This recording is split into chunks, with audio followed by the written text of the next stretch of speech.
Hello students, education arena Kharkhoda YouTube channel पर आपका स्वागत है।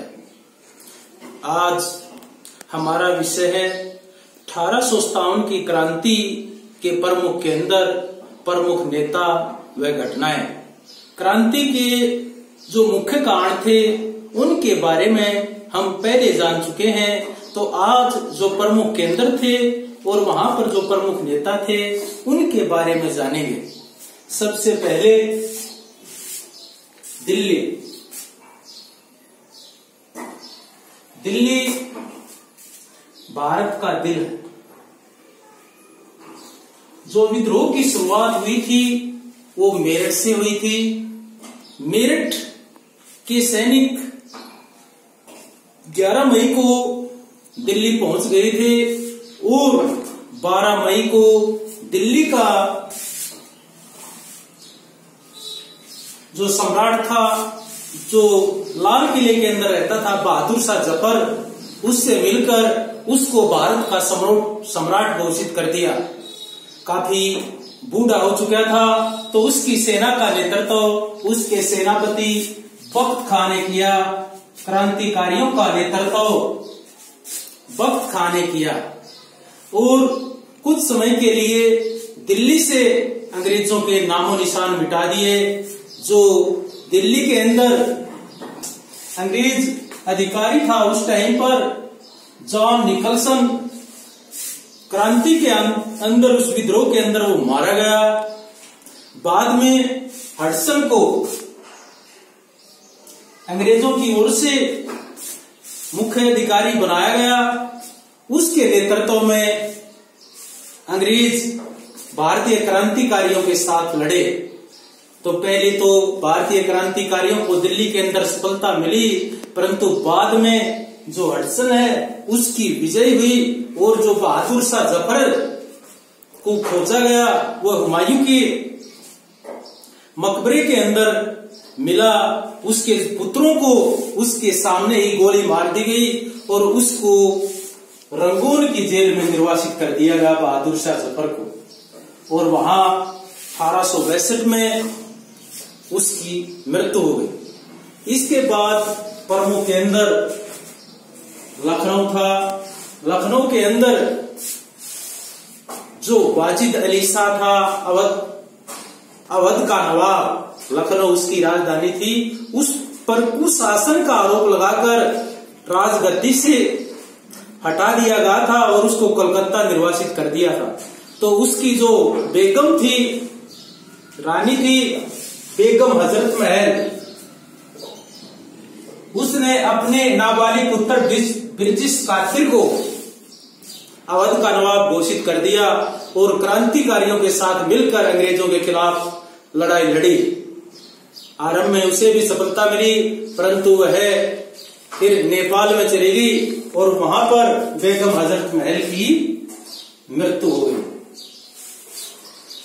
लखनऊ के अंदर जो विद्रोहियों के खिलाफ अंग्रेजों की तरफ से लड़ाई लड़ी वो कैंपबेल था, उसने दोबारा से लखनऊ पर अधिकार कर लिया।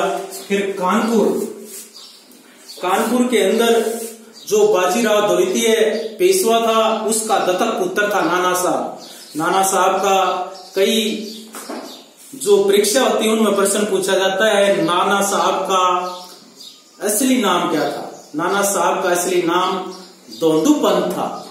तो वहां पर नाना साहब को पेशवा मानने से अंग्रेजों ने इनकार कर दिया। जो बाजीराव द्वितीय का दत्तक पुत्र था, गोद लिया हुआ पुत्र था, उसको नवाब पेशवा के अधिकार नहीं दिए गए। तो वो अंग्रेजों से काफी नाराज था। तो वहां पर नाना साहब ने विद्रोह किया और नाना साहब की सेना का नेतृत्व तात्या टोपे ने किया। तात्या टोपे का नाम रामचंद्र पांडुरंग था। तो तात्या टोपे अंग्रेजों के साथ लड़ता गया। नाना साहब नेपाल चले गए। नाना साहब के नेपाल जाने के बाद तात्या टोपे झांसी की रानी जो लक्ष्मीबाई थी, गंगाधर राव की जो विधवा, रानी लक्ष्मीबाई थी उससे साथ मिल गया और उसके साथ मिलकर के लड़ाइयां लड़ी। तो जो कैंप बिल था जिसने लखनऊ को अपने अधिकार में लिया, उसी ने ही कानपुर को भी अपने अधिकार में ले लिया। अंग्रेजों के कब्जे में दोबारा कानपुर आ गया। तो झांसी के अंदर जो झांसी की रानी की लक्ष्मीबाई गंगाधर राव की विधवा थी, उसने उसका जो गोद लिया हुआ पुत्र था गंगाधर राव का, अंग्रेजों ने उसको मान्यता नहीं दी। उसको मान्यता न देने के कारण रानी अंग्रेजों के खिलाफ लड़ी। कालपी के अंदर उसको सफलता मिली। जो तात्या टोपे था वो भी रानी के साथ मिला हुआ था। कालपी के बाद रानी ग्वालियर की तरफ लड़ती हुई चली गई और जो सर हुरोज था वो भी रानी के पीछे सेना की टुकड़ी लेकर वहां पर पहुंच गया और वहां युद्ध के दौरान ही रानी लक्ष्मीबाई की हत्या कर दी गई। तो जब सर हुरोज ने वहां पर कहा था कि जो भारत के क्रांतिकारी थे उनमें एकमात्र मर्द रानी लक्ष्मीबाई थी। उसके बाद तात्या टोपे मध्य प्रदेश के अंदर चले गए। वो अंग्रेजों के साथ 2 वर्ष तक लड़ाई लड़ते रहे, परंतु एक सैनिक के विश्वासघात के कारण तात्या टोपे पकड़े गए और उसको फांसी की सजा दी गई। अंग्रेजों ने तात्या टोपे को फांसी की सजा दी। उसके बाद बिहार के अंदर 80 वर्षीय बूढ़ा वहां का जागीरदार था कुंवर सिंह। वो अंग्रेजों के खिलाफ बड़ी दृढ़ता के साथ लड़ा। उसके हाथ में गोली लग गई, फिर भी वह लड़ता रहा। अंत में वहां भी अंग्रेजों की विजय हुई और बिहार को भी उन्होंने अपने कब्जे में दोबारा ले लिया। हरियाणा के अंदर भी हरियाणा की जनता भी पीछे नहीं रही और हरियाणा के अंदर अहिरवाल क्षेत्र में राव तुलाराम ने अंग्रेजों को मार भगाया। उधर बल्लभगढ़ के राजा नाहर सिंह ने भी अंग्रेजों से लोहा लिया। तो हरियाणा की जनता भी क्रांति में पीछे नहीं रही। इसके अलावा अवध के पास में ही फैजाबाद था, वहां एक धार्मिक नेता था मौलवी अहमदुल्ला। उसने क्रांतिकारियों का नेतृत्व वहां पर किया। बरेली के अंदर खान बहादुर खान ने क्रांतिकारियों का नेतृत्व किया। तो कुछ समय के लिए, जैसे मई में क्रांति शुरू हुई थी, तो कुछ समय के लिए तो ऐसा लगा जैसे भारत से अंग्रेजों का नामो निशान उठ जाएगा, परंतु शीघ्र ही सितंबर अक्टूबर मतलब ये सन 1857 का अंत आते आते दोबारा 1 साल के अंदर ही अंग्रेजों ने दोबारा अपने सभी केंद्रों पर दोबारा आधिपत्य स्थापित कर लिया। इस प्रकार हमारे जो क्रांतिकारी थे वे असफल हुए। उनकी असफलता के बारे में भी जानेंगे, तो उसको अगली वीडियो में जानेंगे। जो विद्रोह के प्रमुख केंद्र थे, जैसे शुरुआत तो चरखी वाले कारतूसों से हुई थी पश्चिमी बंगाल के अंदर, कोलकाता के अंदर है बैरकपुर। यहाँ पर मंगल पांडे नामक एक सैनिक ने 2 अंग्रेज अधिकारियों को गोली मार दी थी। तो मंगल पांडे को उन्हें 29 मार्च को गोली मारी थी और 8 अप्रैल को उन्हें फांसी की सजा दी थी। उसके बाद मेरठ के अंदर विद्रोह हुआ। मेरठ से नीचे ही यहाँ पर बरेली है,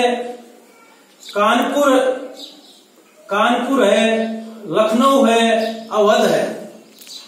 अवध, बरेली, ये मेरठ था यहाँ पर लखनऊ, कानपुर, यहाँ पर ग्वालियर और यहाँ पर झांसी यूपी के अंदर। जो ग्वालियर है वो मध्य प्रदेश के अंदर है। ये कानपुर उत्तर प्रदेश के अंदर, लखनऊ उत्तर प्रदेश की राजधानी और अवध भी यहीं पर उत्तर प्रदेश में, और बरेली भी उत्तर प्रदेश के अंदर है। मेरठ भी उत्तर प्रदेश में, दिल्ली साथ में ही, दिल्ली के साथ लगते हमारे जो रेवाड़ी महेंद्रगढ़ है वहां पर। तो ये उत्तर भारत में ही प्रमुख केंद्र थे। क्रांति की असफलता का प्रमुख कारण पूरे भारत में एक साथ क्रांति न होना, ये भी असफलता का प्रमुख कारण था। तो असफलता के कारणों पर फिर प्रकाश डालेंगे। आज के लिए इतना ही काफी है। जल्दी ही आपसे फिर मिलेंगे। धन्यवाद।